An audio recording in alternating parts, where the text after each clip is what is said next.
are home. You are home. You are in your library. You are in your vibration. I want to start it with this.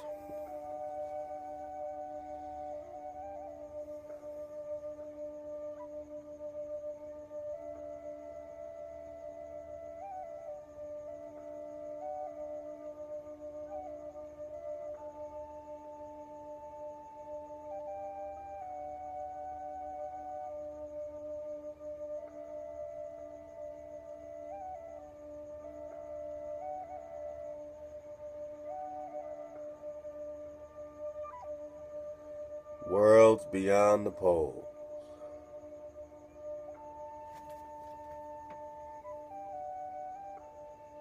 Written by Ame'rican.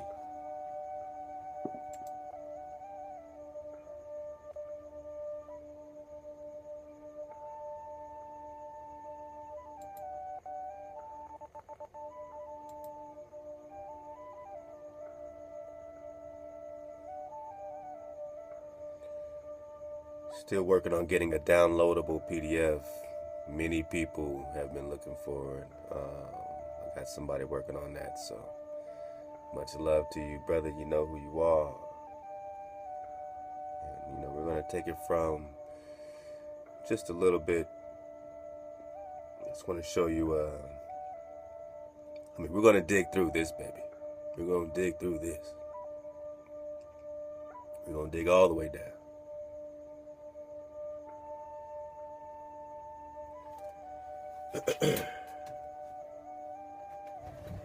One second, let me turn this around a little bit.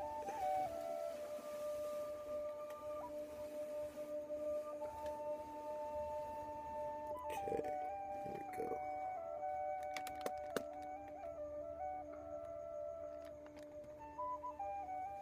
We're gonna dig all the way down, baby.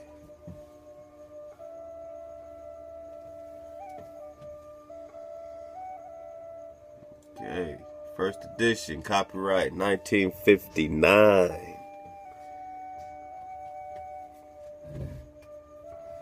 This is a hard baby to get. It's a hard baby to get. It's about 500 at least if you want to buy it. There's a lot of great information in it. We're going to dig all the way in it. After we get on these trees, I just want to skip ahead a little bit.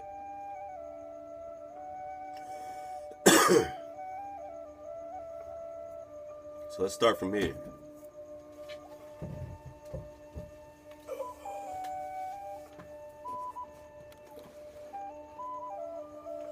Make sure you can see that. I know it's small, but hey, I'm trying. You got the PDF, you pull it up, but I'll read it off. This is the preface. The following pages contain the first and only description of the realistic universe of land, water, oxygen, and vegetation where human and other forms of animal life abound. The realistic universe. The realistic universe.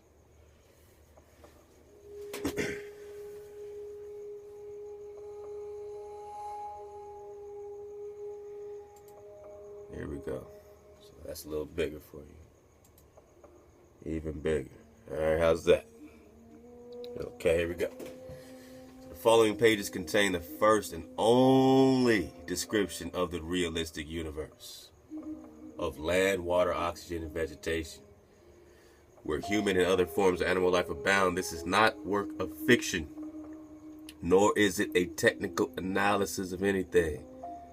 It is a simple recital of fact which transcends the most elaborate fiction ever conceived. This is a simple recital of fact which transcends the most elaborate fiction ever conceived. It is diametrically opposed to the assumptions and the mathematical conclusions of theorists and technicians throughout the ages. It is truth. These pages Describe the physical land routes from the earth to every land area of the universe about us. The physical land routes from the earth to every land area of the universe about us, which is all land. Such routes extend from beyond the North Pole and South Pole. So-called ends of the earth are decreed by theory, like gravity is a theory, not a law. It is fake. This person, this Gianni, is breaking down land that extends to the celestial. You don't go up to get to the heavens, you go straight. Eventually you'll run right into the heavens. You need to go ahead and relax. And if you're interested in hearing how your world really looks without the hijack, buckle up. Knuckle up, get ready to fight the static. You have to fight your hijacks. Fight your hijacks and get the truth. It will here be adequately shown that there are no northern or southern limits to the earth. It will thereby be shown where movement straight ahead from the pole points and on the same level as the earth permits of movement into celestial land areas appearing up or out from the earth. They only look like they're above you. You look like you're above them. But you keep going straight, and you'll see it's only an illusion. It's only a mirror.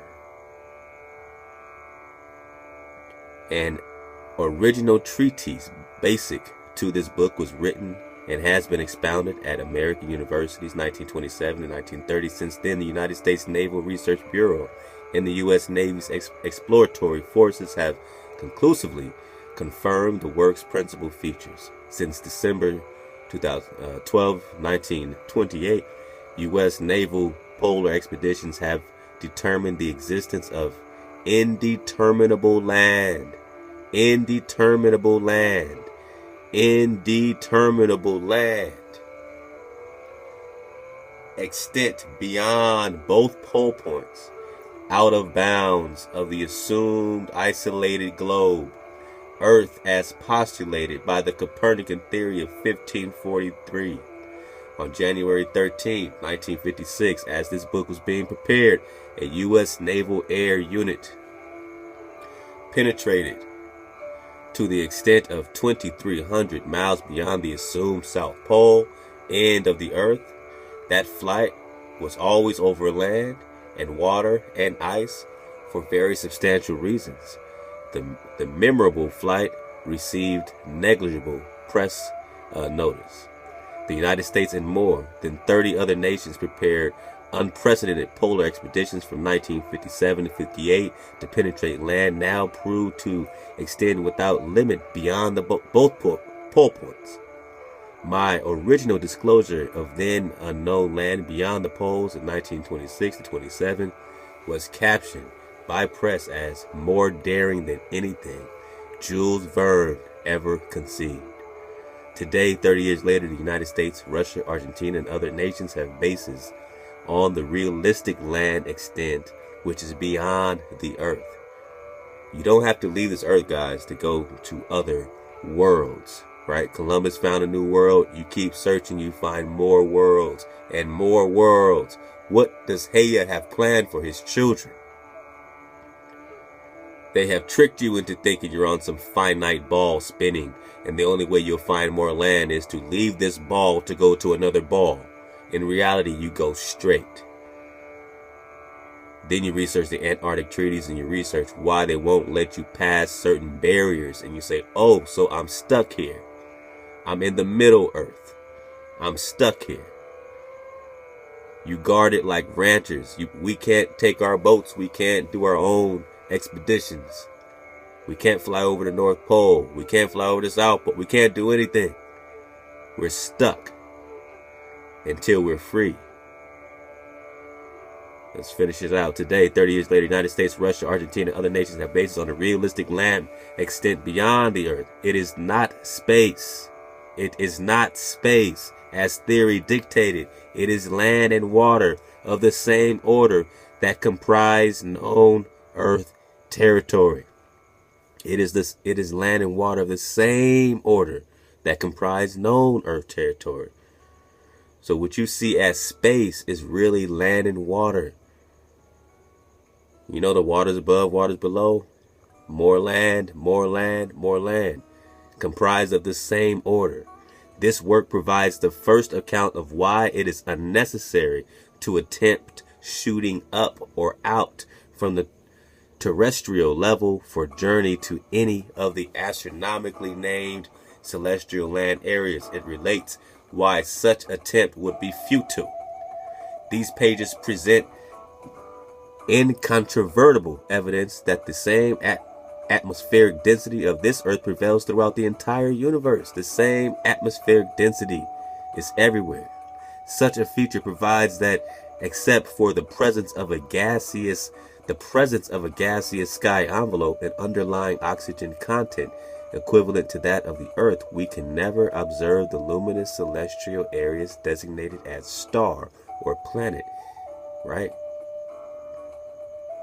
We can never observe the luminous celestial areas designated as stars or planets.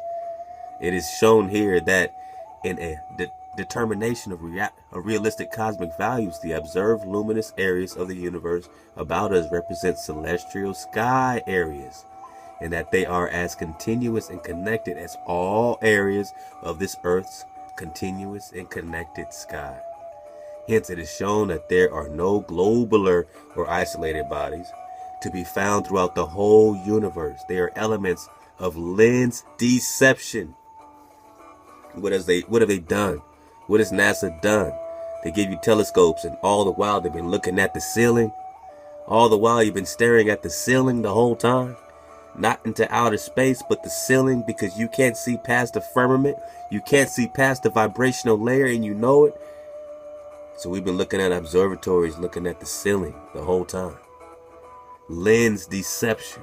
Accordingly, the absence of celestial bodies precludes any possibility of bodies circling or ellipsing in space.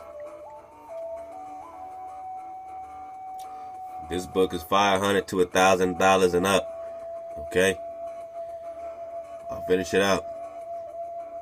This work is radically and rightfully opposed to astronomical conclusions of all ages. It depicts the illusions developing from all telescopic observations and photographs of the universe about us. It clearly explains and vividly illustrates why those lens-developed illusions have been mistakenly accepted as facts. Mistakenly accepted as facts. The book is therefore unparalleled in the long history of man's attempted interpretation and recording of the universe about us. It projects man's first understanding of the factual within this universe, which contains human life throughout its vast length and width, regardless of all abstract theory to the contrary.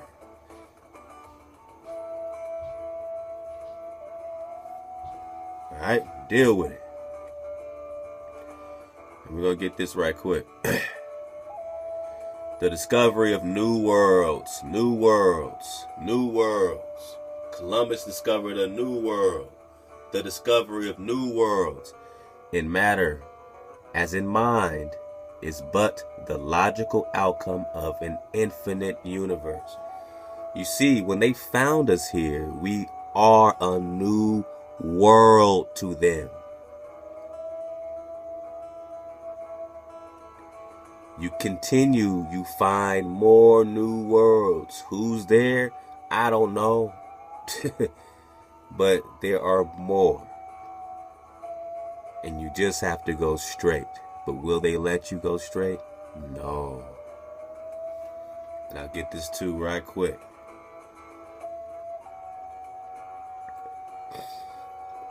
I want to get this poem. Only dreams are true. The tangible and real on which our lives are based was yesterday's ideal. a rosy picture traced by some quaint visionary, impractical, half-cracked, painting his fancies airy, and now it's a solid fact. Whatever we hold as stable, dependable, and sane was once a hopeful fable of castles built in Spain. Before the fact, the fancy, before the deed, the dream that builds by necromancy, the hard material scheme. What is necromancy? Let's find out. Necromancy, the supposed practice of communicating with the dead, especially in order to predict the future. Witchcraft, sorcery, or black magic in general. Witchcraft, sorcery, or black magic in general. Necromancy. Now let's read this again. The tangibles and real on which our lives are based was yesterday's ideal, a rosy picture trace. So whatever we're living in today was just dreamed about yesterday. It was yesterday's idea. You're living in an idea, people. Wake up. It was an idea of yesterday. A rosy picture by some quaint visionary, impractical, half-cracked, painting his fancies airy, and now guess what? It's a solid fact. They teach it in your school. You're on a round ball. They tell you come from Africa. That's a fancy. Whatever we hold stable, dependable, and sane was once a hopeful fable of castles built in Spain. You think you're on a ball? It was once just a fable, a theory, like castles built in Spain. They want to tell you they built those castles, right? But that's just a fancy. Before the fact, the fancy. Before the deed, it was just a dream that builds by necromancy, witchcraft, sorcery, black magic in general. Before the fact, the fancy. Before the deed, the dream. What dream? The dream that they have you in. You're asleep. You are asleep. They closed your eyes. You're asleep. I know you think you're awake, but you're just in a dream. And they built it by necromancy, by witchcraft, sorcery, and black magic. The hard material scheme. The hard material scheme. Nothing is hard and material. We are all just vibration. And they trapped us in a material scheme. So you think you're just material. And you stop to vibrate. That's how they stole you. That's how they hijacked you. You just want to think about this. You just want to think your way back home. You don't want to vibrate out of the scheme. But we're going to wake up. It is our destiny. So we're going to tear through this. But first, oh, wait, there's more. But there's more by Burton Braley. So all your towers that shimmer, your lamps that light the sky, were once a tiny glimmer within some seer's eye. This seer had this witchcraft, and you were just a glimmer in the thought of how this witch will hijack your light. Time makes our empire scatter. Who cares about Israel? Your empire is scattered in time. They even switched that. But we shall build anew, for only visions matter, and only dreams are true. The only thing you think is true today is the dream you were asleep in. Burton Braley had to drop. So we will be getting back to that. You know what I'm saying? Thank you for vibing in the library. Keep vibing. Send me some PDFs, man. Whatever the case is. You know how to get to me, man. Music at 432thedrop.com. Alright. You know who got the drop? Marcus Acre got the drop. He knows the drop. Let's hear it from the king.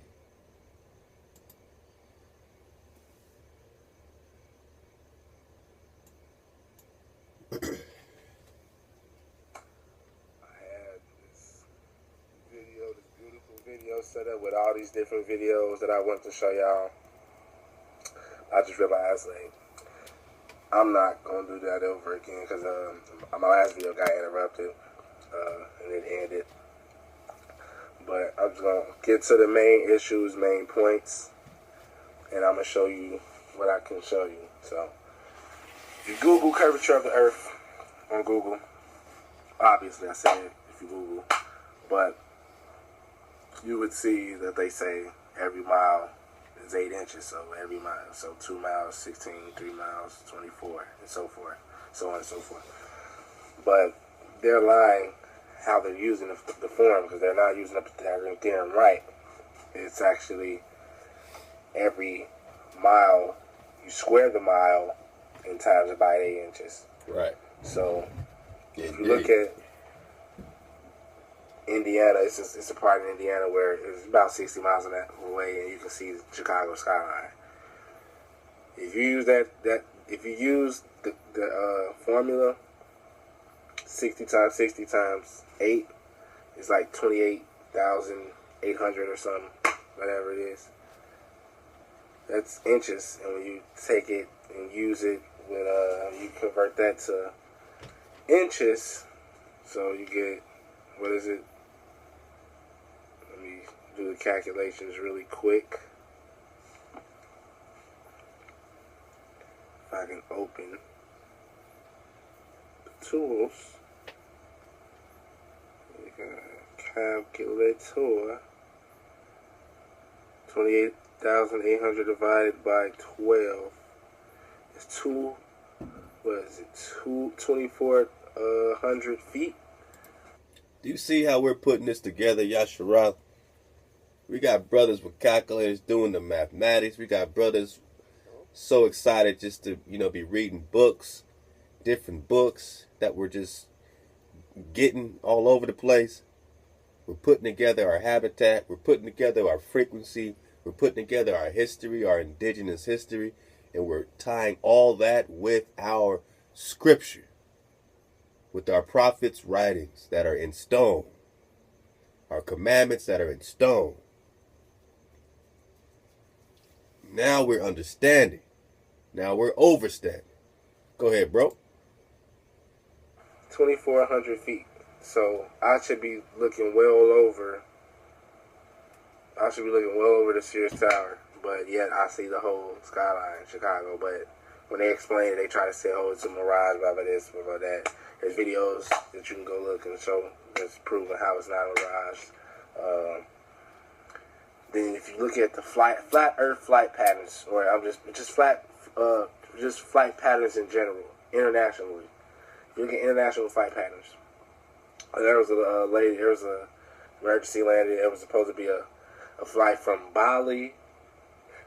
What was it? Bali, Asia, or something? I don't know. But it's somewhere on the map. I will put a video up for you guys, but I'm not going to waste my time and waste you guys' time when you could just go do it yourself. That's but right. It's like there's one place on the map. I could pull up a map and just show you at least. So, all right, my fault. I broke out a video. So, check You had to do it. You had to do it. They're coming from Bali. They're supposed to land in LA, but they had to do an emergency landing in Alaska for whatever reason. Off track. Emergency landing is supposed to be the shortest landing to, the destination, and they land in Alaska. Check this out. I'll let him play. I said no videos, but I'll let him say what he got to say. Alaska, way up north, on top of Canada. Okay? Why is it that the emergency stop went to Alaska? Blah, blah, blah. Let's look at the flat Earth map.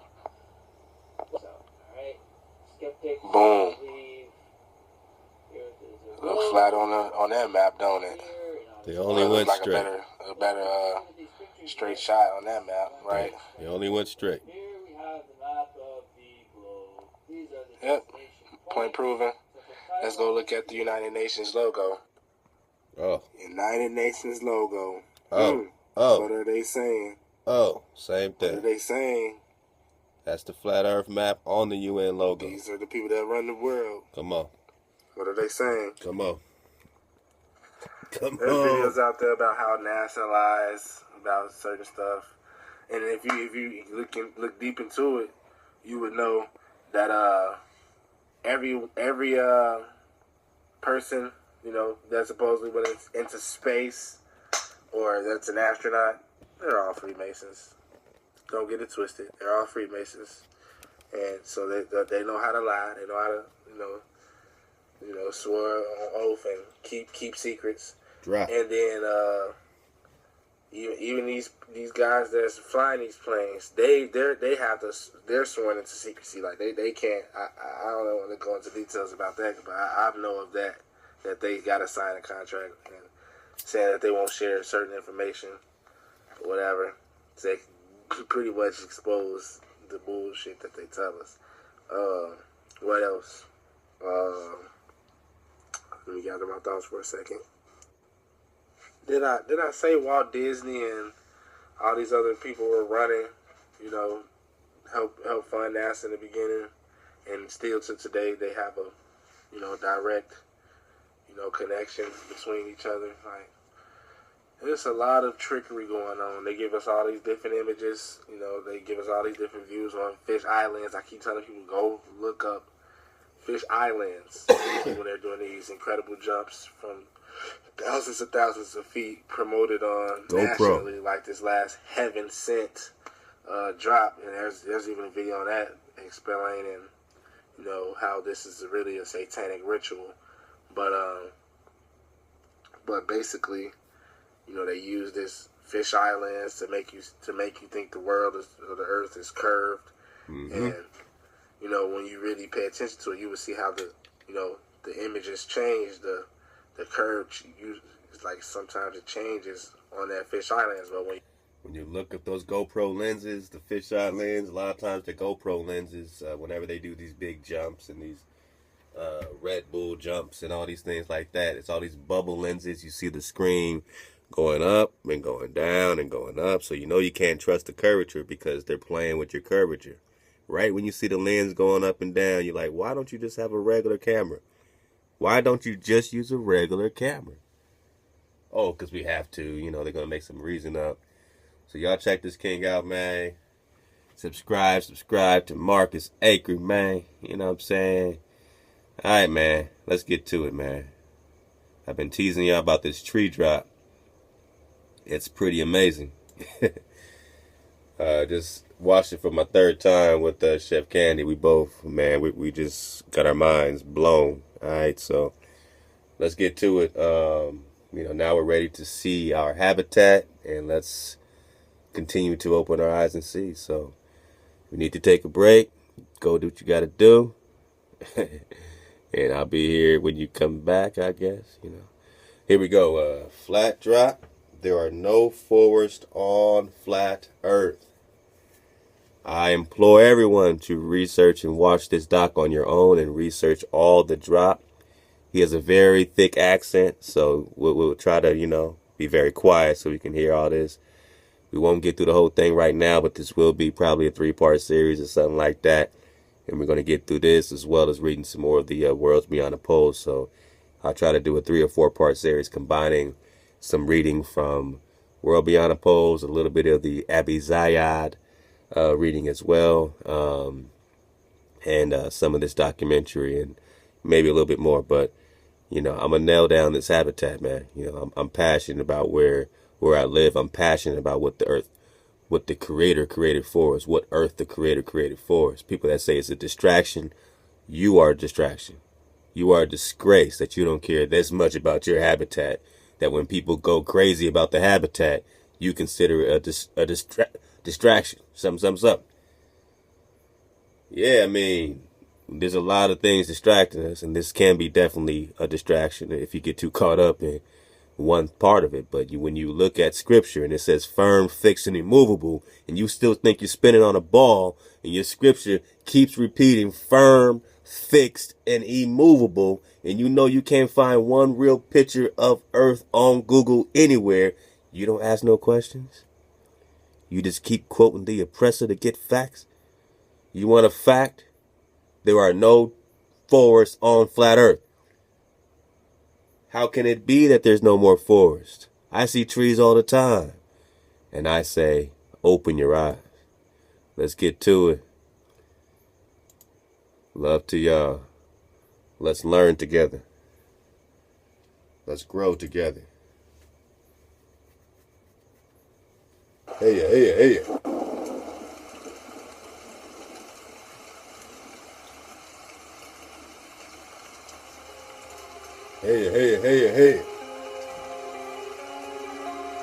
Oh, you gonna love this.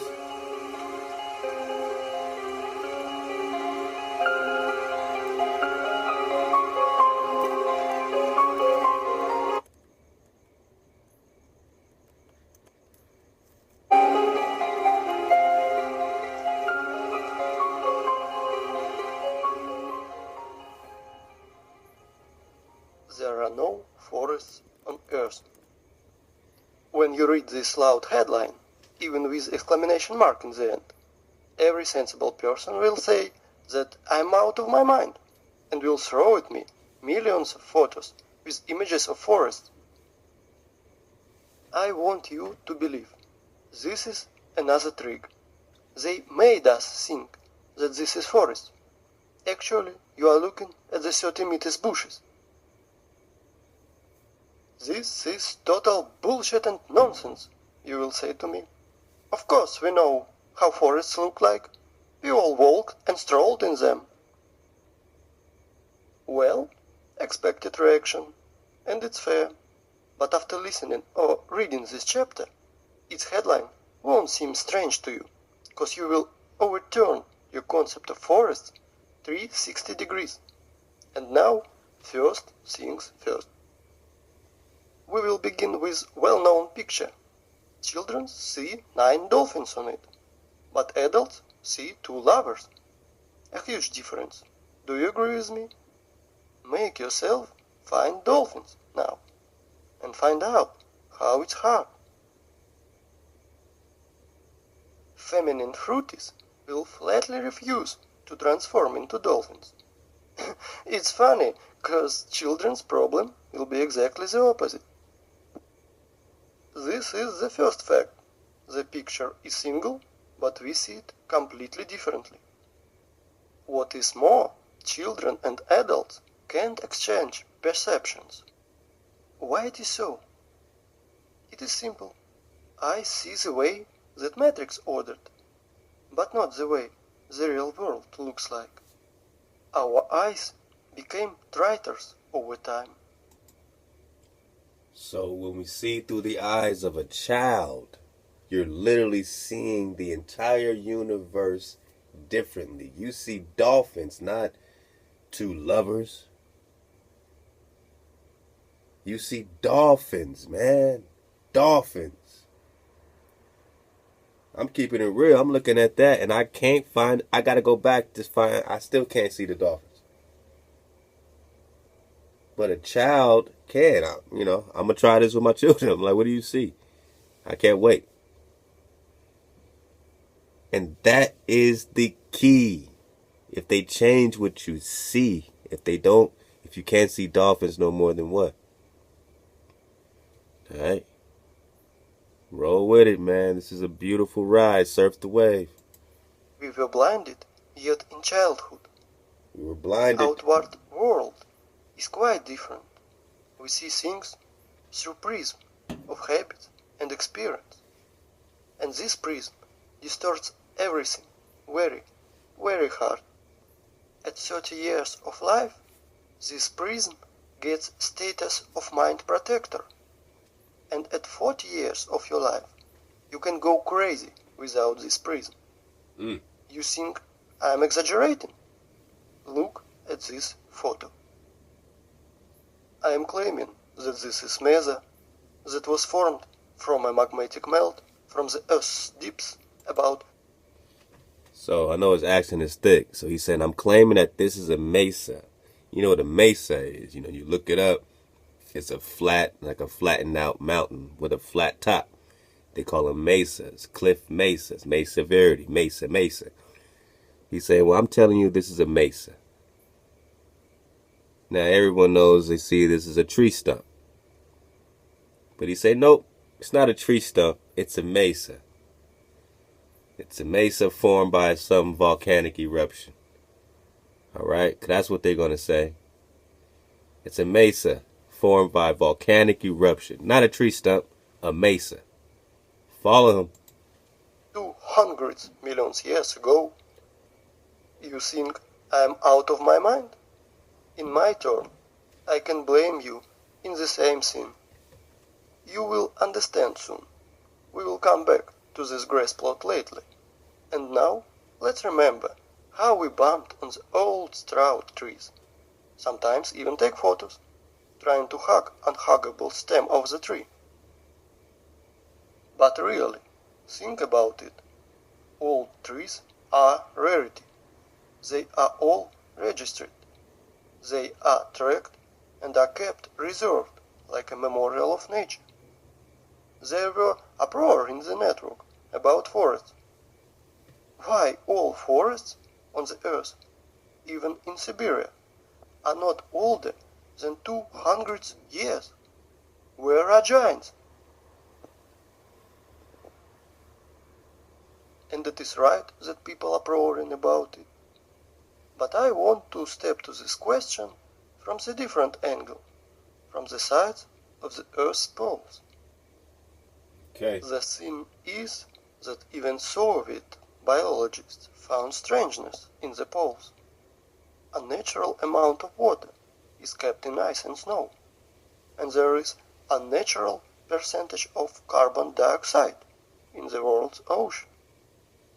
These abnormal concentrations tell us exactly about worldwide fire of the past. Using simple math, those scientists came to conclusion that those fire carried away 99% of Earth's biosphere. 99. We all know that living cells are consist of hydrogen and carbon, so those ice on the poles are made for the most from water, from burnt organisms. And now think about this number, 99%. It means that everything that now grows, flies, swims, and runs on the earth is 20,000 times less in volume than was before this catastrophe. 20,000 times. Wow. To imagine this, look at this picture. This piece of bread is humans, plants, and animals.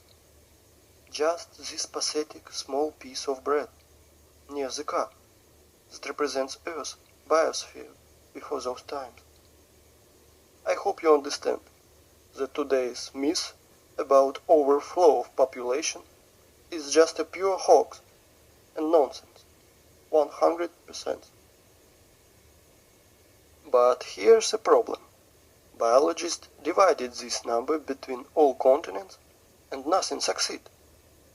There is no so much place on the dry land to place it. This theory cracked at the seams, but snow and ice are there. It's not going anywhere. Fact is fact. It must be placed on the land. But as always, elimination comes on a sudden. Stereotype of thinking is to blame. 30 meters tall forests is like a virus penetrated in our head and biologist's head and prevented to find solution to this problem. If plants can feed broadwise, then we should feed them upwards, and everything comes clear. In this new theory, hypothetical forests of unthinkable height was drawn. And here's the thing. We found these photos. This is vandalic felling of the sequoias in the California redwood. Wow. In Look at that. 1880 till 1920 that are survived. And he'll get into this in a second, but if you look closely, if you pull this up, you'll see it for sure. Inside the tree is a bunch of little hexagonal, like honeycomb structures. It's a honeycomb, like it's just a honey, same thing as like the salt flats honeycomb, like a bee's honeycomb, which lets you know that this is an organic situation here. And that this is the same way you'll see everything grows. They call it sacred geometry, they call it this and this and that. But you'll see what we're talking about. Let's go. By miracle, in the planet's bombarding in 1816. 1816. What happened in 1816? How much years this tree needs to grow up to these sizes. And then comes freaks with saws and axes. 1, 2, and no more tree. In the proportion of these trees, we can see rule. Diameter of the stump is about 3 times bigger than woodcutter's growth. Let's look on this formula. You just think about it. You are entering the forest, whose height is not usual 30 meters, but 100. Here's your fairy forest from fairy tales and books. Forests that are lost forever, because of such barbarians. You want to know what I understand that they are just wage workers. You want to know what a forest looks like? You don't even know. Your eyes have never even seen a forest. These are just wage workers, right? That they must feed their family. They must feed their That families. It's just an order above. But if every single woodcutter refused to do this crime order, all forests will be saved. Because Mason's demons are too arrogant to do it with their own little hands. That's why I will send these merry woodcutters' defenders to a well-known place.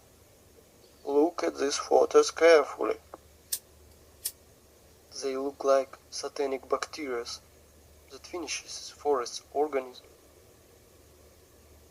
For those who think that trees were killed just because of wood materials, I want to dispel your claims. Trees are energy generators. They produce constant electricity, oxygen from photosynthesis, food. They have root network and are programmed to exchange data. Our ancestry had a theory that trees are programmed to keep data from everything on the planet and saving it in their information portal in the carbon fibers. I don't know the reason, but some sequoias these vandals left alive, even put a fence and called Wildlife Sanctuary. Of course, guides in the parks will tell you tales from the crypts, how in the stupid Zoic era stupidosaurs scratched their booty on these old sequoias of California. Let's summarize everything. Remains of the giant trees of the past are found, and homeless ice and snow of the poles took this place in the mosaic. It seems like everything is clear, but it's not. Nothing is so simple. If you take myths and legends of all nations, you can find lots of stories about people, animals and plants morphing into stone. This is normal, because paleontologists all over the world dig petrified fossils of humans, animals and plants. There are so many of them that museums are overfull of petrified fossils of clovers, frogs, lizards, pieces of dinosaurs, and on and on. Frogs and clovers, it's all good, but we have forest debate. Guys, where are the trees? Old sequoias of California do not fit here, 'cause they are made of carbon. It means that they did not got the silicon era. Why I know that? First of all, they were cut and sawed by standard instruments. All axes and saws will break off silicon. So, where are silicon trees if those giants from carbon are not related to the silicon era? Guess what? They were found. Try to think where. In the same North America, in the Arizona to be precise. This zone of Aryans, there are so many things going on there. The giant quarry that now is called Grand Canyon. Like one person under the nickname Wake Up Human said, it's apogee of cynicism to name quarry wastes as national parks. It's not a national park, it's just a quarry waste. And what an ancient Russian word's root kolo is doing in the opposite part of the world, the root ra, I won't even mention.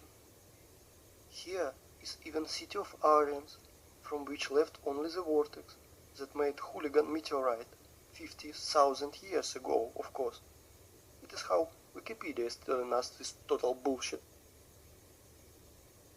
Oh, by the way, here are our silicon trees. I want to introduce you the museum under the open sky. Stone trees here are just scattered in the desert and also fenced. Everybody today can visit this circus by the name Petrified Forest National Park. In this park, petrified fossils are not common, they are unique. If turtles and frogs were petrified in pale grey boulders, then these trees morphed into semi-precious stones.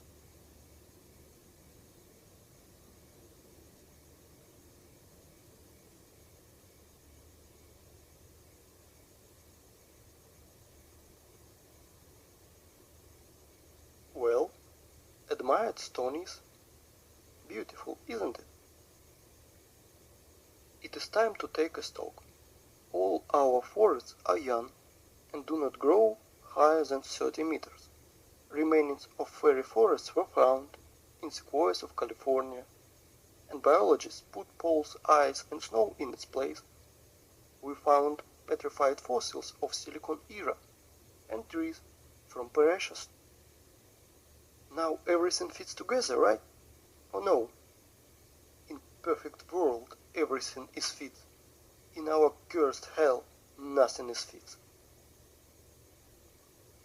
Since that time when I was a kid and saw petrified fossils on TV show, I was tormented by the question. So it was born in child's head, but now it's cost a lot. How it is possible for the frog to morph into stone instead of rod, like all organic bodies do? Let's see what Wikipedia is telling us. Special rare conditions must be met in order for the fallen stem to be transformed into fossil wood or petrified wood. In general, the fallen plants get buried in the environment free of oxygen, which preserves the original plant's structure and general appearance. Understood, dry British humor? If not, I'll try to explain. You need some spontaneous natural disaster, for example, volcano eruption, tsunami, clay rain, which can quickly cover frog and mammoth. Made conserves from them, where bacteria won't decompose corpse to state of stinking manure. In other words, to make body petrified, you need to cover or engulf body and compact it. According to so-called scientists, the tissue was organic and then magically turned into silicon, SiO2. Remember this formula. If you have ever buried your home pets, you can quickly run and dig them out. Your beloved pet is petrified and you can put his statue on your table. Want to reproach me in black humor? Redirect it into official science community, which wraps us such a bullshit. Immured body has only two options: dry up like an insect in the piece of amber. A second option just simply rot. Organic body will never, ever turn into rubble. Never. This absurd is invented to hide the truth. Magical morphing into stone rubbles is a little thing. Transmorphing wood into semi-precious stones, this is where the lies and ignorance becomes uncontrollable. Tell me, how stalk of wood can become semi-precious stones? No answer, but I have. And we will discuss this lately. But now let's analyze this James show. I don't know how about you, but I am confused by 3 points. First of all, according to the official story, these trees fell in unequal battle against Navel volcano. Attention, 225 million years ago. Continuation of a story is even more exciting. That would not only burned in hell's fire, not only rotted in the wet ground, but in the contrary to all laws of physics, chemistry, and biology, just transmorphed into precious gems. David Copperfield is nervously smokes on the sideline. But this is not the end. Trees are not broken. Trees are sawn into accurate pieces. Well, I want to know the name of brand of the chainsaw that Indian Aborigines used for this. I'm joking, of course, but the conclusion is that this is not a museum, but staged theater. Trees were sawn, cut, and brought here by someone. You know, only true fool will believe in magic transmorphing of wood into precious stones and gems. And we have next question. For what purpose they made this circus with this broad and scattered through trees of silicon life form? And did you pay attention how small these silicon trees are? They are incomparable even with sequoias of California. But this one is simple. They are not trees. They are branches of the giant silicon trees. And those trees were so big that American sequoias near them are like little stick near the baobab. And while tourists are gaping near these precious gems, no one is paying attention into the background, because everything is hid in it, in our plain sight. To understand what I am talking about, we shall return to our favorite picture of grass plot, and I want to ask you what you see. What do you see? A tree stump in the daisies. But I continue to claim that this is Menasseh, that formed from a magmatic melt from the Earth's deeps about 200 million years ago.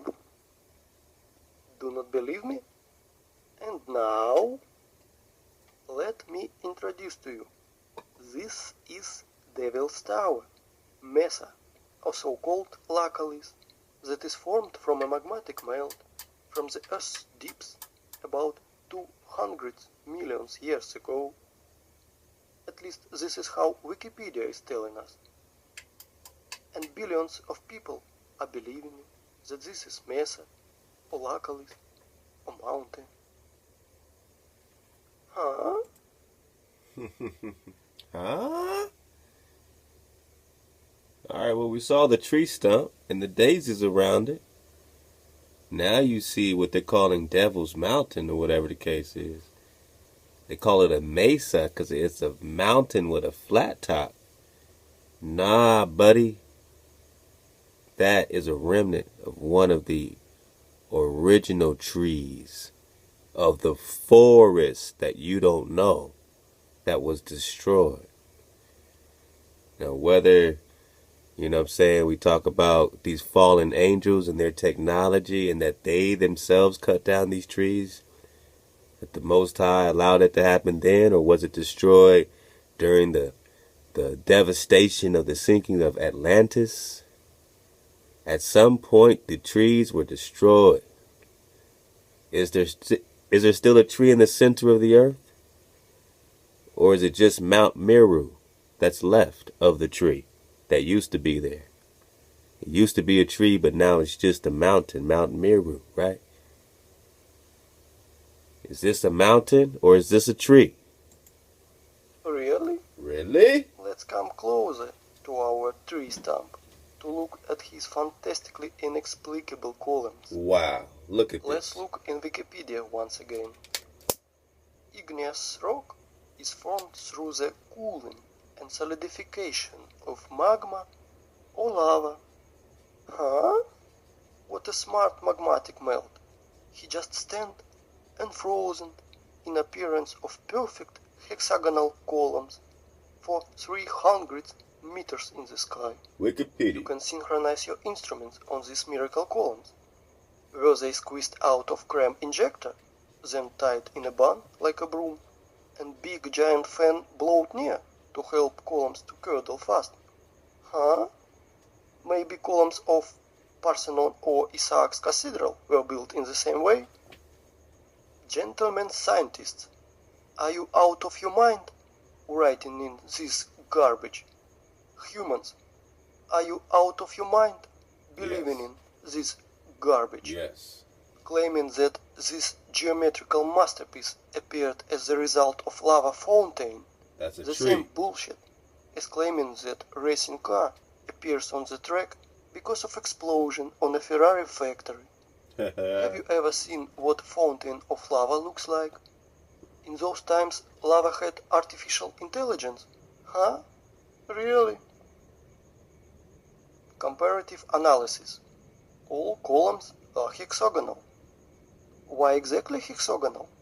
Because universe's masterpieces are built in this form. There are no same snowflakes, but all of them are in perfect hexagonal shape. These two, without knowledge of mathematics, correctly identified that regular hexagon has least perimeter among all of the others regular shapes of equal area, so you can fill this shape most efficiently. When bees build honeycombs, they instinctively try to make them more roomy as possible, spent with as little wax as possible. Hexagonal shape is the most economical and efficient figure for building a honeycombs. Blind sheep can't understand that our universe is fractal.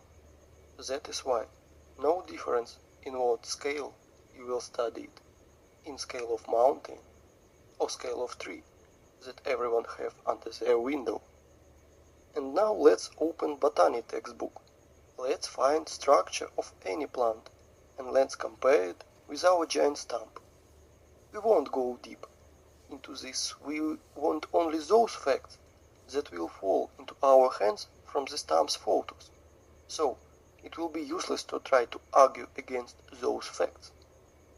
I want to introduce you a cross-section of the stem of flax.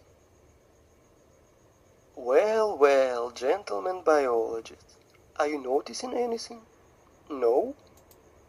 Alright, so this is the cross-section of a real tree. What they would call today mountain, right? Like Mount Everest. Just like if you see the salt flats, they'll have the same structure. And if this is what it looks like on top, it's the same columns that will be going down. That are all individual columns that are going down. Every one of these hexagons is a top of a column. It's been sawed in half. The columns have been sawed off. Look, seems like honeycombs in the middle. Oh, way! And they are all hexagonal. Well, what a coincidence. If we remove skin around this flax, our stump skin is already removed. Look at the small rocks around it. And guess what? Flax looks exactly like our stump from the bird's eye. They look identical. Exactly. Stump's fibers, like the fibers of the flax, has hexagonal shape, that is strictly preserved its geometry along the entire length of the stem, and that is as much as 384 meters. I want you to pay attention that stumps fibers even stricter in their proportion that came from the textbooks of botany. The fibers are no different for the whole length, but also relative to each other. The feeling that it is a branch of armature, hexagonal cross-section, after leaving the metal rolling mill. The fibers are not attached to each other, since freely exfoliate and fall as the stone erosion goes. Each fiber of our stump is covered by a thin skin, exactly like fascia, a thin shear of fibrous tissue enclosing a muscle or other organ. As you see, petrified skin contacting wind and moisture is cracking, exfoliate, and showed, and this is direct evidence that fibers of stump are consist of at least two components placed in each other. Fibers do not go into the ground vertically. They are gradually bent to transform into the root system like every tree should do. Trees. As you see, the official story of spontaneous and accidental solidification of lava is 100% bullshit and falling apart. No, I understand that Hollywood in 1977 made film called Close Encounters of the Third Kind, with Devil Tower playing the main role, where we were told 100 times that this is mountain where we can meet aliens, but this garbage is suitable for fools only. And where your eyes were, gentlemen scientists? Hey, biologists, geologists, paleontologists, are you here? Do you study the world in the wilderness? And now let's find out the height of the tree, which the stump was one day. Let's use the formula that I mentioned earlier. The diameter of our stump is 300 meters at the base. If we sum 300 to 20, we will get the height of, are you ready? 6 kilometers. Just think about it. Everything is learned in comparison, isn't it? I think we can put a big fat dot in here. Devil's Tower is a giant stump of a giant silicon tree, with all attributes of a normal stump that everybody saw. But we should not underestimate the matrix that keeps all cattle in the stables. Matrix. I'm sure that even after such clear evidence, there will be deep sleeping people that will ask for more. If you think that all my arguments are ended, I want to disappoint you, because I have so many trump cards in my sleeve, and I will enjoy every moment where I will throw them on the table. You got a little confidence. When you're rocking with truth, it flows out of you. You don't even want it. Y'all think we want to be doing this? People think we over here trying to go for glory or something? We can't shut up. We can't sleep. We're just energized, which is just information, man. But it's not just the information, it's the vibration. That's the wave you're surfing, and the information falls in line in the order of the vibration of the energy that you are, that you've been planted in, that you are the seed of your father. That's why there are seeds waking up today. It's like popcorn. There's certain seeds that are going to pop. The ones that have been programmed to pop will pop. It is really that simple. Can you graft into that? Yeah, but you just got to let what's popping be popping and support what's popping and get down with what's popping. You dig it down? Let go. Well, we figured out everything about this stump. Let's move to another one. Yes, and you thought that this is the only one. You just need to remove your blinkers and you will see so much. Let me introduce to you Giant's Causeway in Ireland. Noticed something familiar? Take a closer look. Wow. Again, these hexagonal columns. Whoa! If you do not notice similarity with the Devil's Tower's fibers, you must be 100% blind. This is the same giant stump, but now it almost do not comes out of the ground.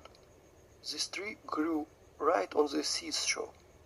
Giant Cuzco consists of almost 40,000 of columns of such geometrical proportions My goodness. that all the bees in the world will be jealous. Of course, all science nerds declared it to be National Nature Reserve, like I mentioned before, as one person with nickname Wake Up Human said.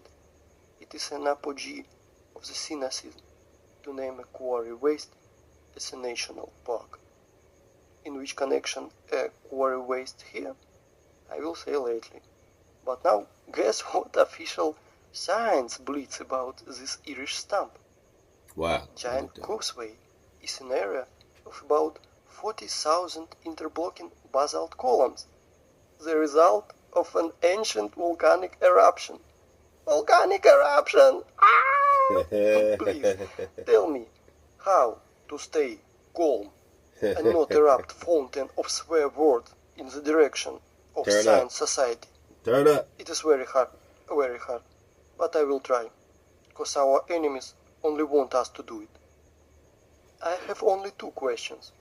First of all, how many years was in coma C.C. Campbell? And second, why still these honeycombs were not declared as the result of an ancient volcanic eruption? Because they are not distinguished at all. No less strange why street sidewalk tiles are not declared as the result of the ancient volcanic eruption. Show me a single difference, nerds. And now I offer you to come back to our old method and compare Giant's Causeway with this time with real lava. Want to remind you how lava erupts and flows. And this is how it congeals.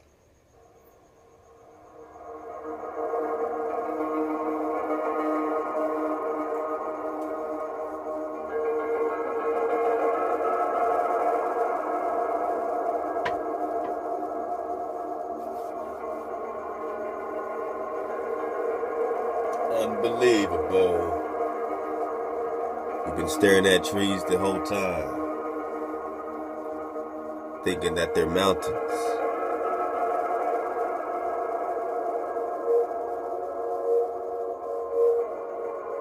Do you know where you're at? Do you understand who you are?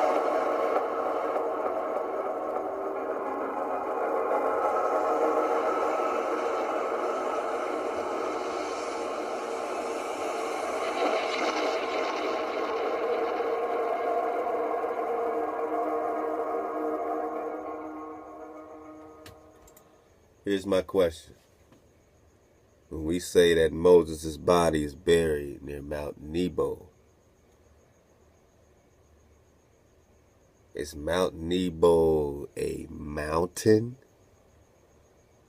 or a tree? Let go. And now let's compare Devil's Tower with Giant's Causeway. Oh, sorry for my French. I mean, let's compare silicon stump with silicon stump. Somebody still believes in the love? Is Mount Zion a mountain or a tree? Lego. A fountain. If I didn't know about giant silicon trees, I'd rather believe in giant cream injector and fan, but not in volcanic garbage. If you think that these two giant silicon trees are the only thing I can show you, then you are mistaken.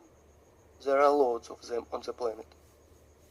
The funniest thing that normal people do not realize that they are stumps, but official science realized seriously that they should find how to hide these trees from people who asks too much and invented genius name for silicon stumps the basalt cliffs.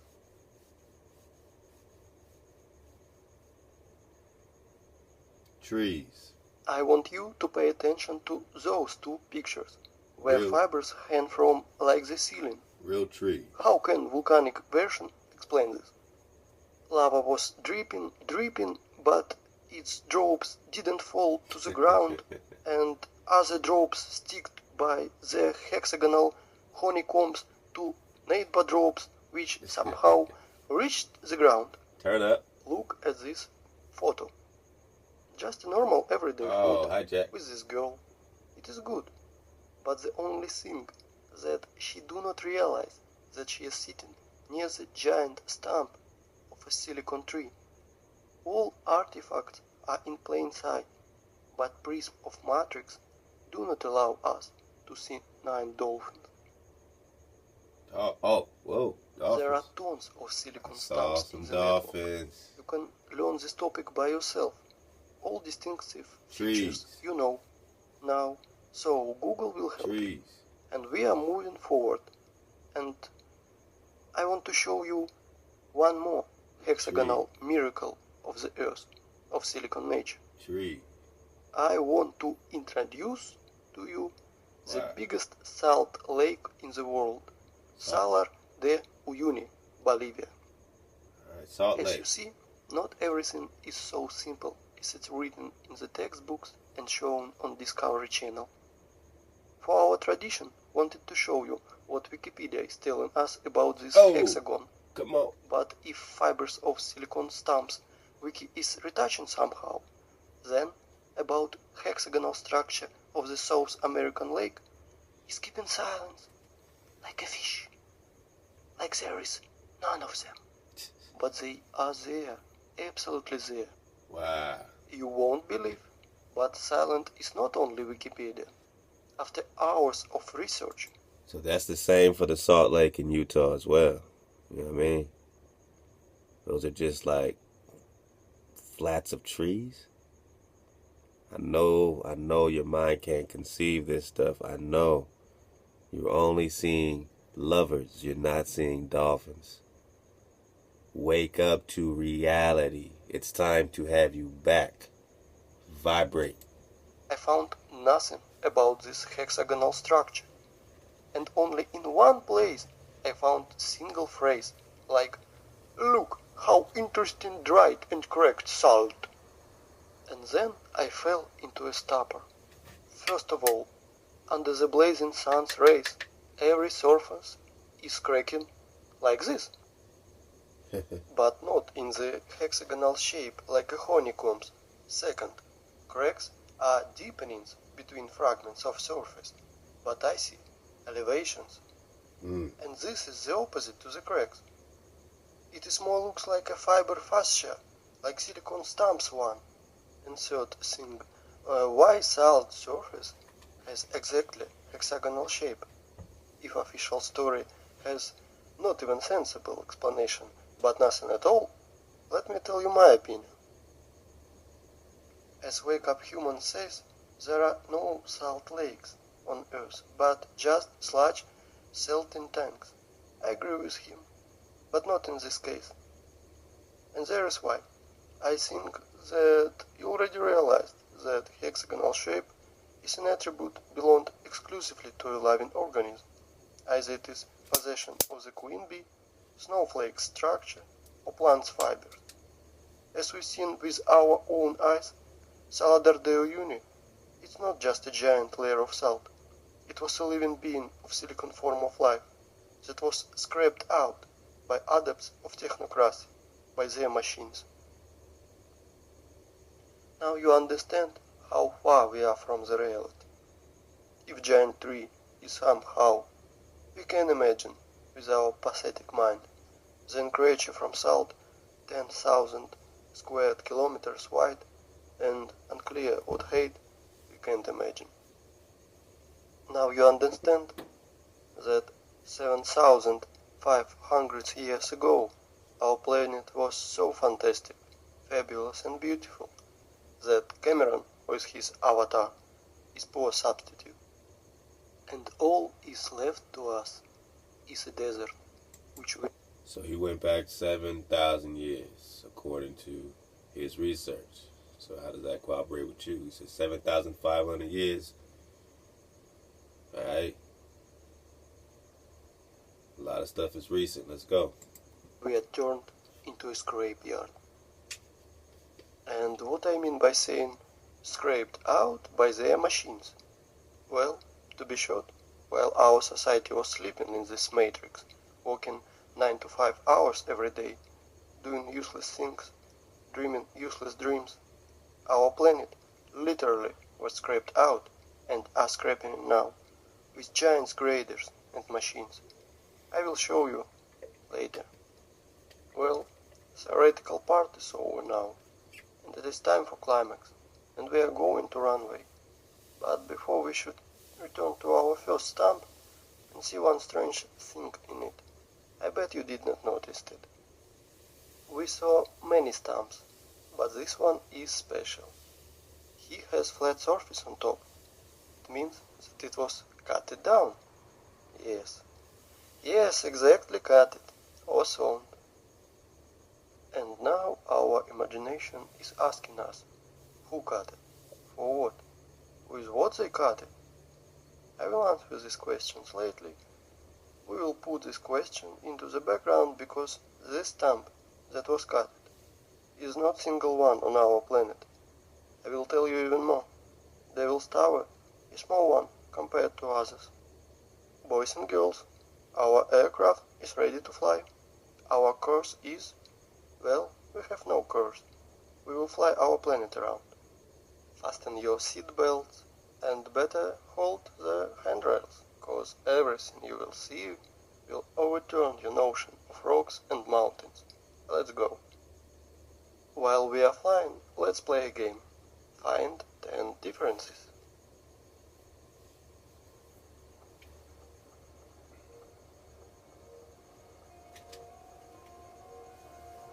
So, there are only 2 differences, material and size.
These stumps are sticked out everywhere on the whole planet.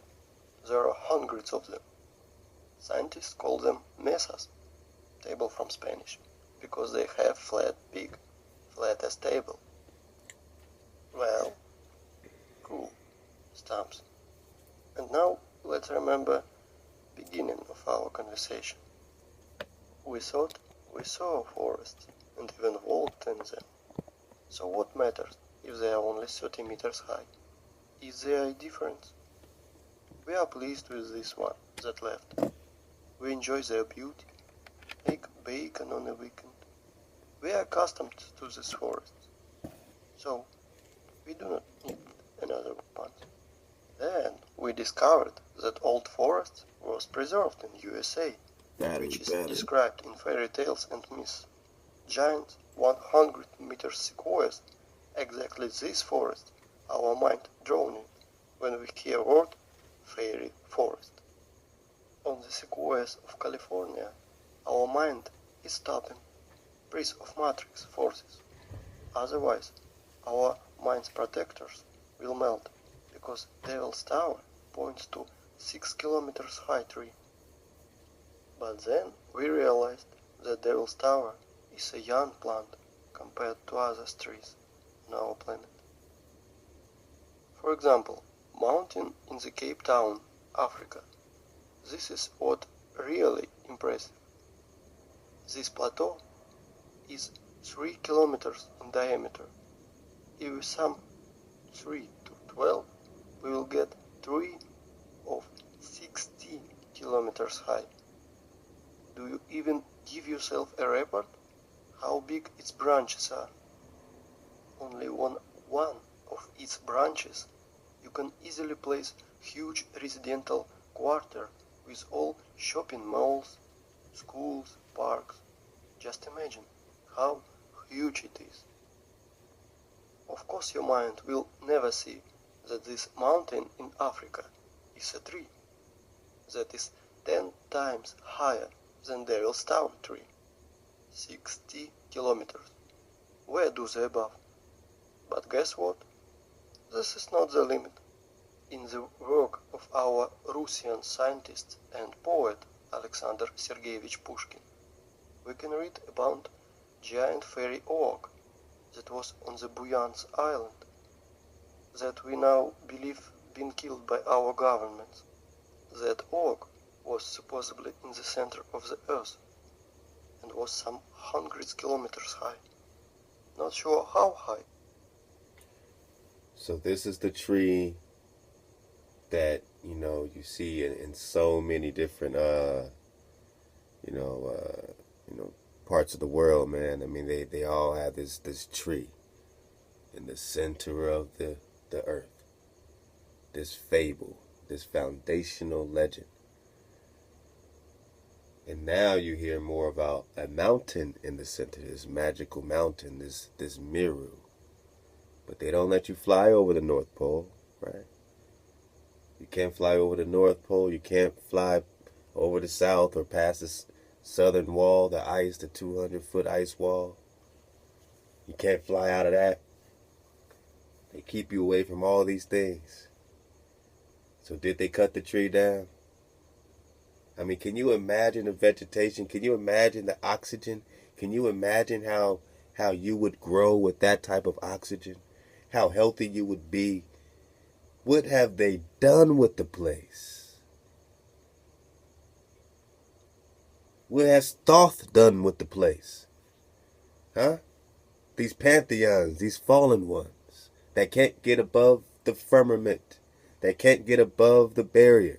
What have they done with the place? This place was utterly destroyed. We are living in a desert. We are fighting in the desert. We're just looking for just drops and pieces of drop that's still left behind, but there's not a lot of drop left behind. From what we see around us, I mean, I'm sure there's other lands beyond the Arctic Circle, right? Beyond the ice. There's other lands that are beautiful, I'm sure. where there are trees, but we don't have trees anymore. We have mountains. We have tree stumps.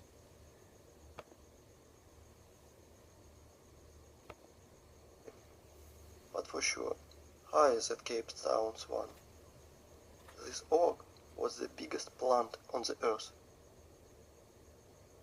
Remember, in the beginning, I mentioned our prism of mind that helps to preserve it, but distorts our reality. Ask any person to show you trees on the right foot, and he will immediately put his finger on the green on the ground, without noticing that this is only pathetic bushes. Even can't say bushes, more looks like a moss in compared to this size, but definitely not a forest. Not Now a you can forest. understand why we can't find 9 dolphins. But do not dwell on fish and stumps. Once again, I want to urge you to think in planet sizes. If instead of dolphins and stumps we see lovers and mountains, imagine what is hidden from us with a curtain. That's why Apocalypse is translated as curtain opening. Do you now understand why I mentioned this matrix prism in the beginning, through which we are looking in, and it turned out that we see nothing? The real world is different. I can call today's state of the society a real dream, and the sad part that it is not figuratively. You know, in Russian language, word tree is spelled de-re-vo. Word ancient tree is spelled d-re-vo. And the word ancient tree is spelled d-re-vnost. It means that on Russian language, the language of Aryans, ancient tree means time when old giant trees grew. Interesting, isn't it? Well, let's put all lyrics in the background and continue our flight.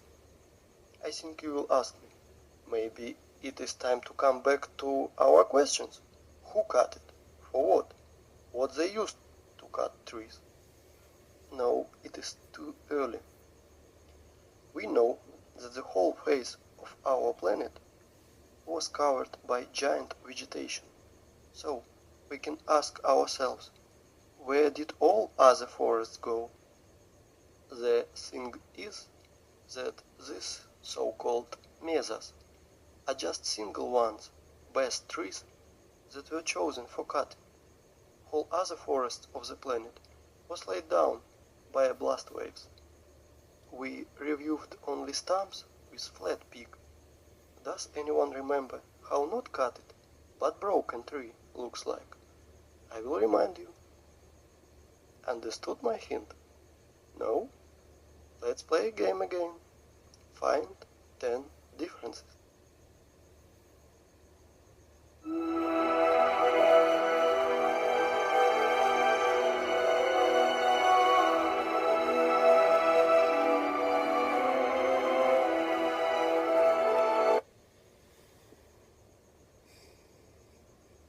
How many times have you seen that?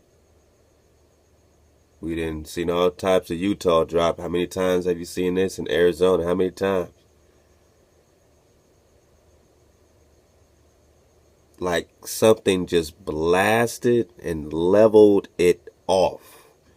Not just cut like an axe, but just a straight up blast. Like the tree was just blasted off of its stump by a unimaginable force. Does that match anything to you?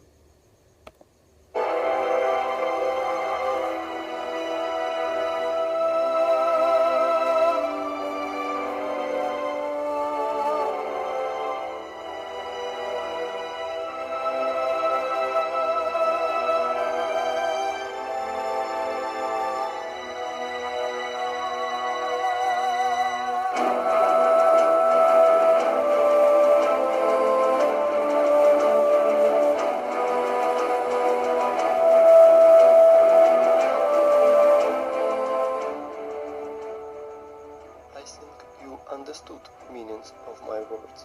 So, I want you to look at the highest stumps of our planet that were mined like a quarry and were broke by a blast. For example, tree Everest.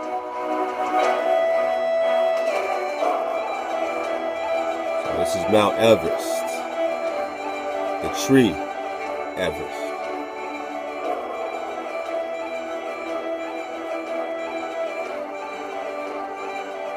Can you dig it? This is a tree, man. A tree. Your real forests are all gone. There are no more forests.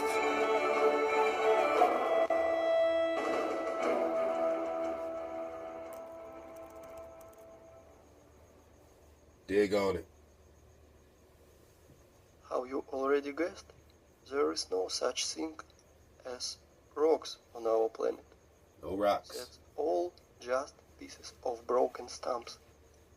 You can Shit. look at millions of photos, but only thing that you will find is corpses of our true environment. How official science explains origin of rocks, I think you guessed too. Now you understand why we are so charmed by rocks, why all elite properties is placed between rocks, why the most clean material for the construction are pieces of rocks. So whenever you see this, you're just looking at the fibers of the broken tree. These silicon trees are stone. There was no stone before they started breaking the tree. There were no weapons of war before they created them out of the stone of the tree. The rocks you see are the trees. And everything else, the branches, the stubble. You're walking in a disaster zone. Wake up. Because even if they are dead, they still emit powerful energy for us, mortal carbon human beings. Stone is a bridge between silicon and carbon life forms. And now, important thing, you must learn how to distinguish rocks from mountains. They are completely different things. Rocks consist of solid pieces of raised stone with bulging to the sky fragments of fibers. But mountain is just a pile of loose waste, which were brought by giant machines. It has almost perfect cone shape, like every loose structure does. Sometimes those piles has chemical waste inside. Sometimes those wastes react with each other. Sometimes they just burn, but sometimes explode.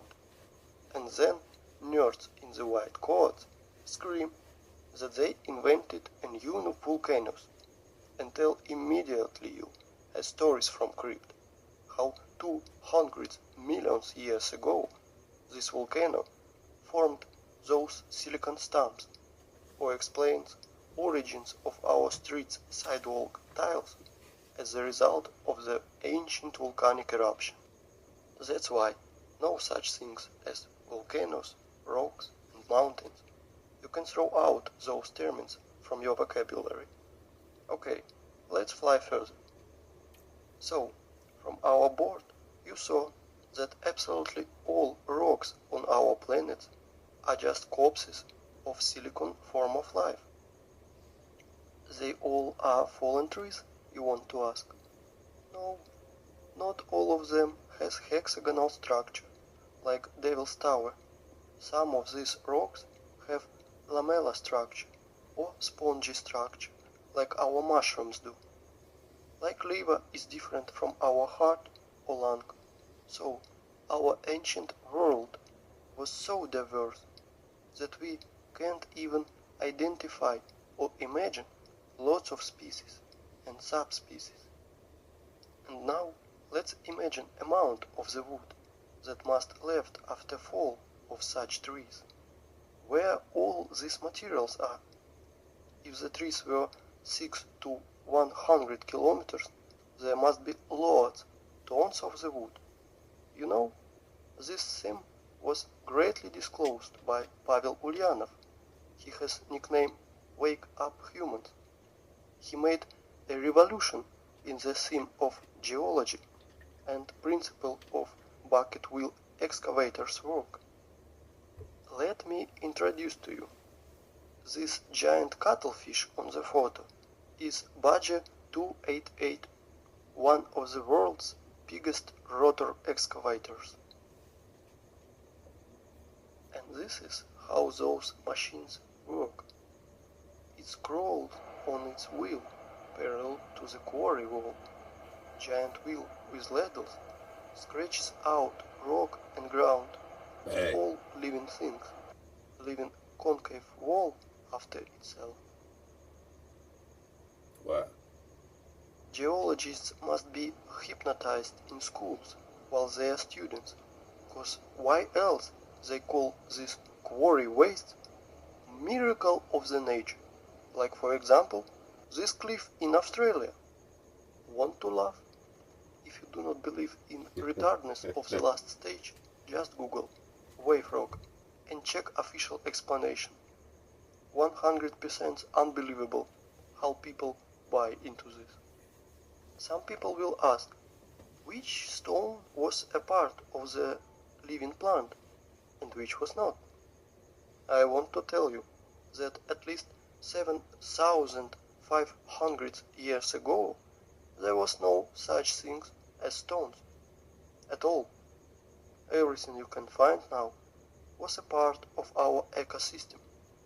And then people said that they want to be gods themselves and screwed everything up. So you know when this was, when they wanted to be gods themselves. Does that match anything? So they destroy the entire ecosystem. And they built monuments out of all the stone and the precious metals that these beautiful trees were made out of. And this is how they built things and weaponry and all that stuff is coming. The entire periodic table, all the elements are coming out of these beautiful, beautiful organisms that are now all laid waste. I want to ask you, open your minds. They live, we sleep. We sleep. But they not only live, they also are killing our planet. They are doing this even now, while you are watching in this. Wake up, humans! You must review all the knowledge they gave to you in elementary school, middle school, high school, history, geography, geology. Open your mind. I want you to look at these photos. Today we have lots of artifacts which we can't repeat because of certain conditions, as lack of technology, lack of equipment, or specialists, and which are evidence that our civilization, at least 200 years ago and before, compared to us today, was more developed, and our today's society are just kids in the sandbox. Here is some examples. Babolova Basin. Here is what Leisman, that was near it, tells us. Sorry for my language, but they are telling us absolute bullshit that somehow Master made it for 7 years and polished it every day, like Papa Carlo. Absolute bullshit. With all my responsibility as laceman of 5 level, I declare that this is machine procession. Concave and convex surfaces of this base strictly precise, circle on the whole diameter, very accurate spherical surface in the lower part of the base. Inside the base, on the bottom, the same super accurate concavity for the whole diameter. This product is impossible to do manually, especially to polish it manually. I have an impression that it is only yesterday got out of machine. Polish is like from Isaac's cathedral's columns. It is impossible to do without high-class, high-speed polishing and grinding instruments. Next one, Alexandrian columns. Weight is 600 tons, 27 meters high. Without turning in this on a lathe machine, this column has shape of Anasazi, simply impossible to do manually. Peru, Ollantaytambo, polygonal docking of blocks, weight is 120 tons. The level of adjustment you can see yourself. Blocks are aligned in 3 dimensions. Capella San Severo, made from a single piece of marble. This is impossible without advanced CNC machine. For the last 50 years, there was nothing even far similar in complexity of execution has not been done by any sculptor, even with the CNC machine.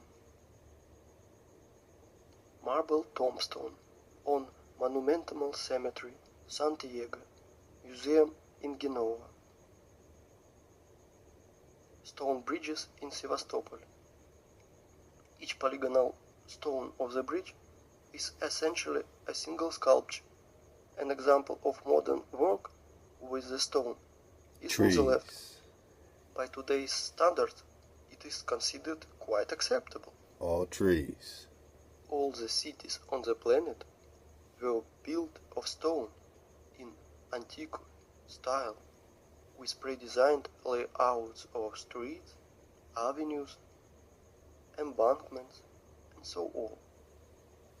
All cities have stone bastion wall, construction volume which is often equal to the construction volume of the city. Something about 1780 to 1815 years, we experienced nuclear war. It's likely not the first time in the world, which resulted in the nuclear winter in the 1816, a year without summer. The Anglo-Saxons call it 1800 and froze to death. So 1800, they had the nuclear winter, 1816. These people were freezing to death. What did they do? Migrated here. They turned up over here. They said, man, for our own survival, we need to conquer all this. We need to do this and do that. All right, so this all correlates with the story, with how things got turned up over here around that same time.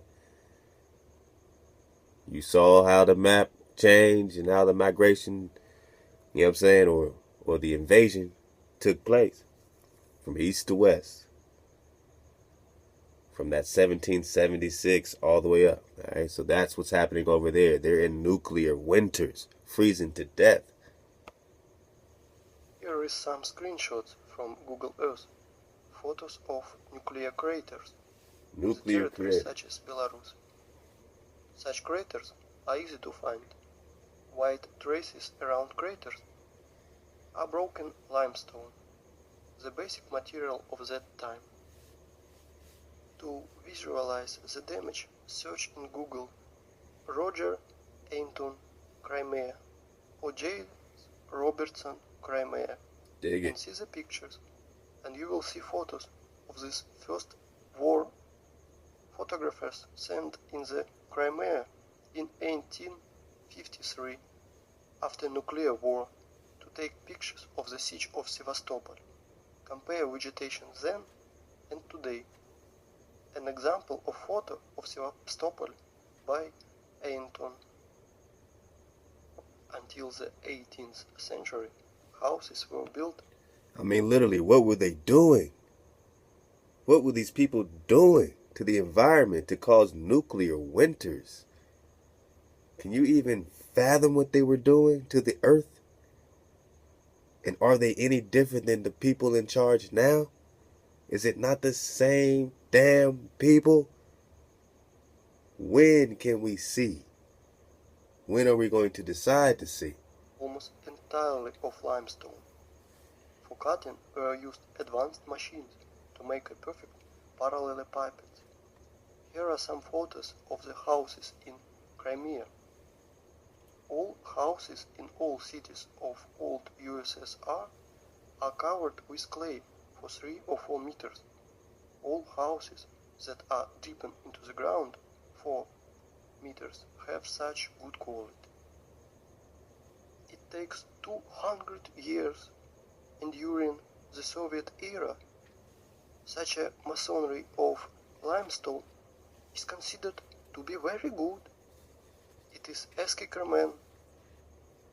Illiterate guides will tell you that it is one of the cave cities of Crimea where people lived. When I asked about this trek, I was told that this trek is done by cartwheels of local nobility, and this is another so-called cave city of the Crimea. And this is modern quarry where limestone is mined. This photo is made before the revolution, 1917. You can see that from the rock is accurately cutted segment, the bottom of which runs the railway and where a house is standing. And now very important photo of Ingerman's quarry, the name Champagne, made in 1890. You can clearly see cutted passageways through the rock, 100 meters in width and 80 meters of height.